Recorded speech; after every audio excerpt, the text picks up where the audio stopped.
Hello বন্ধুরা, আনন্দ পাঠের পক্ষ থেকে সকলকে স্বাগত।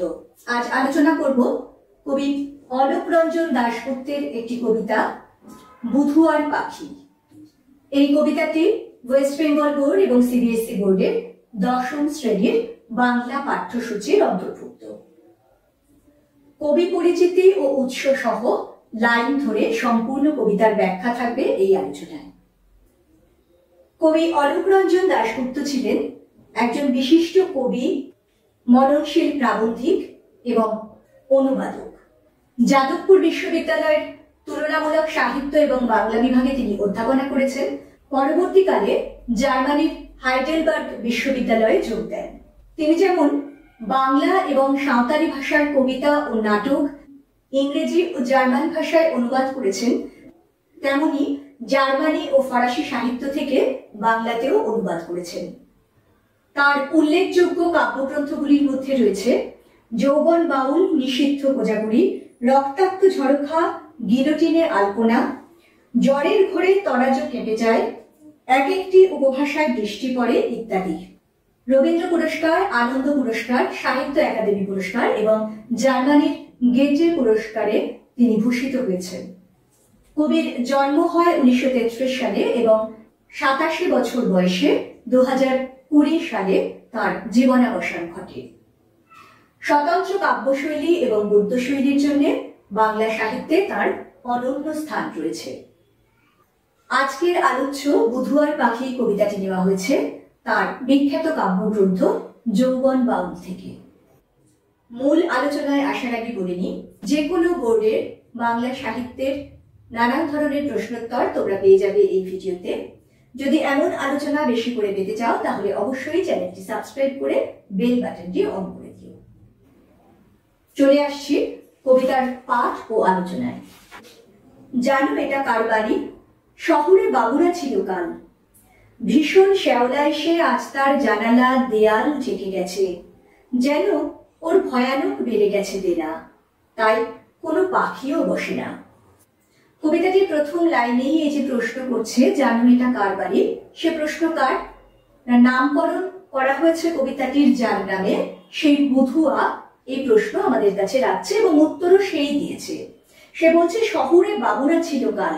এই কাল কিন্তু ঠিক গতকাল তা নয়, এই কাল আসলে কোনো সাম্প্রতিক অতীত বা নিকট অতীতকে বোঝাচ্ছে, যে সময় শহরে বাবুরা এই বাড়িটাতে এসে বাস করেছিল। শহরে বাবু বলতেও শুধুমাত্র যে শহরের কিছু মানুষ এসেছিল তা নয়, এই শহরে বাবুদেরও একটি বিশেষত্ব আছে। এই শহরের বাবুরা আসলে কিছু উচ্ছৃঙ্খল মানুষ, যারা তাদের চূড়ান্ত উচ্ছৃঙ্খলতা ও তুমুল উদ্দামতায় অপূর্ব প্রাকৃতিক শান্ত পরিবেশকে তছনছ করে দিয়ে যায়।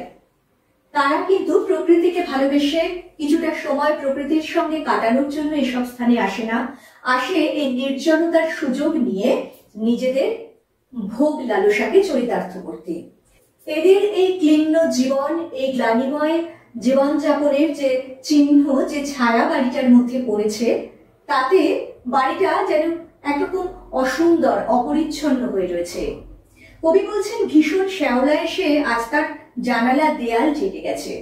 কোনো বাড়ি বহুদিন ধরে পরিত্যক্ত হয়ে থাকলে তাতে শ্যাওলা পড়তে পারে, কিন্তু সেই শ্যাওলার কথা বলা হচ্ছে না, সে আক্ষরিক অর্থে শ্যাওলা পড়ার কথা বলা হচ্ছে না, কারণ কিছুদিন আগেই তো সেখানে শহরে বাবুরা এসে থেকেছে।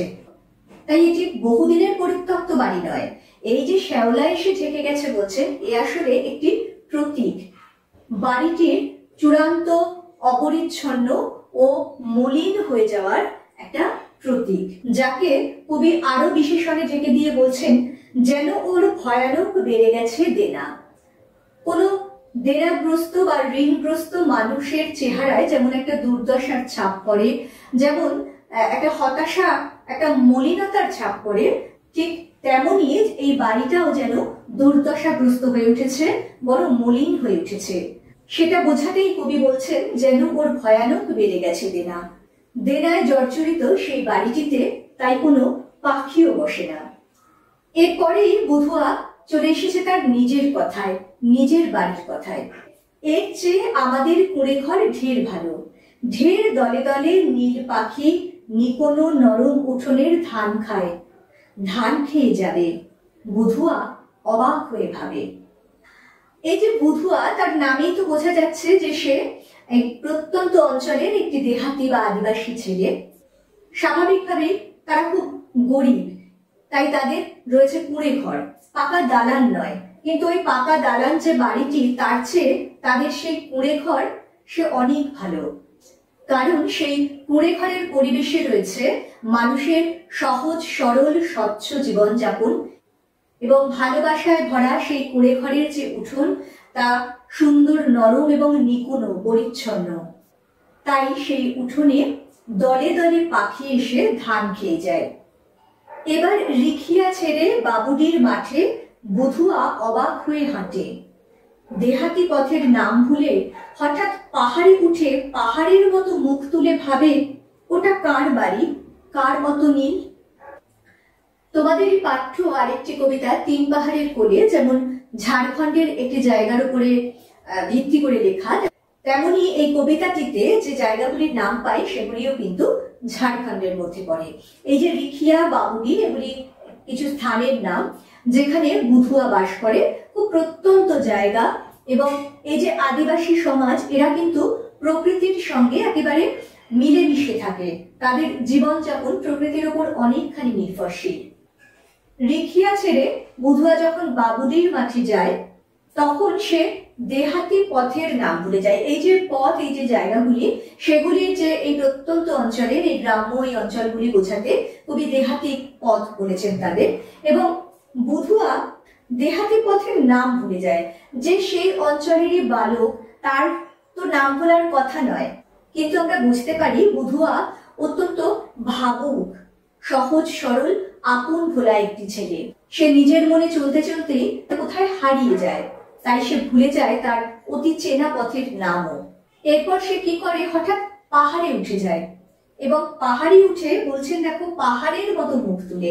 পাহাড় তো উঁচুতে থাকে, তেমনি মুখখানা সে যখন উঁচু করে দেখছে, তখন তাকে বলছে পাহাড়ের মতো মুখ তুলে। অর্থাৎ পাহাড়ের উপরে উঠে উঁচুতে মুখ তুলে সে কি দেখতে পাচ্ছে? সে দেখতে পাচ্ছে দিগন্ত বিস্তৃত আকাশ, এবং সেই আকাশের, সেই স্বচ্ছ আকাশের ওই নীল, সেই নীলিমায় তার মন মুগ্ধ হয়ে যায়। সে ভাবে, ওটা কার বাড়ি। হঠাৎ করে যেন কবিতাটি আমাদের মনকেও কেমন উদাস করে দেয়। বুধুয়া ভাবে, আমার ঘরের চেয়ে আরো ভালো, আরো নিকোনো উঠোন তার, পাখি বসা বিরাট পাঁচিল। দেখো, একটু আগেই সে তার নিজের বাড়িটিকে অনেক ভালো বলেছিল, কারণ সেখানে নিকোনো উঠোনে অনেক দলে দলে পাখি আসে। কিন্তু এই যে আকাশ, আকাশের চেয়ে বড়, আকাশের চেয়ে সুন্দর আর তো পৃথিবীতে কোনো বাড়ি হতে পারে না। তাই বুধুয়া ভাবছে যে অত বড়, অত বিরাট নীল, সে বাড়ি তো আমার বাড়ির চেয়েও বেশি ভালো। আকাশের যে স্বচ্ছতা, তা তো তার বাড়ির নিকোনো উঠোনের চেয়েও বেশি। তাই বলছে আরো নিকোনো উঠোন তার। আর কি রয়েছে সে আকাশে? পাখি বসা বিরাট পাঁচিল। সমগ্র আকাশটিকে তার মনে হচ্ছে পাখি বসার বিরাট পাঁচিল, কারণ সে আকাশে যত পাখি ধরবে তা তো তার ওই উঠোনেও ধরবে না। ওখানে আমিও যাব, কে আমায় নিয়ে যেতে পারো। ভাবুক বুধুয়া এবার সেখানে যেতে চায়। সে আকুল হয়ে ভাবে, কেউ কি তাকে ওখানে নিয়ে যেতে পারবে? শেষ স্তবকে বলছেন, এইভাবে প্রতিদিন বুধুয়ার ডাকে কানায় কানায় আলো পথের কলসে ভরা থাকে। কি অপূর্ব অসাধারণ উপমা দেখো। কলসিতে যখন জল পরিপূর্ণ থাকে তখন আমরা বলি কলসি কানায় কানায় ভরা। তেমনি ঝলমলে রোদ এসে, ঝলমলে আলো এসে যখন পথকে ভরিয়ে দেয়, তখন কবি সেই পথকে তুলনা করছেন কলসের সঙ্গে। তা যেন একটি পাত্র, এবং ওই রোদ এসে বা আলো এসে সেই পাত্রকে কানায় কানায় ভরিয়ে তুলেছে। আর সেই পরিপূর্ণ আলোয় উদ্ভাসিত পথে ঝাঁকে ঝাঁকে পাখি আসে, কেউ তার দিদি, কেউ মাসি, রূপলি ডানায় যারা নিয়ে যায় বুধুয়ার হাসি।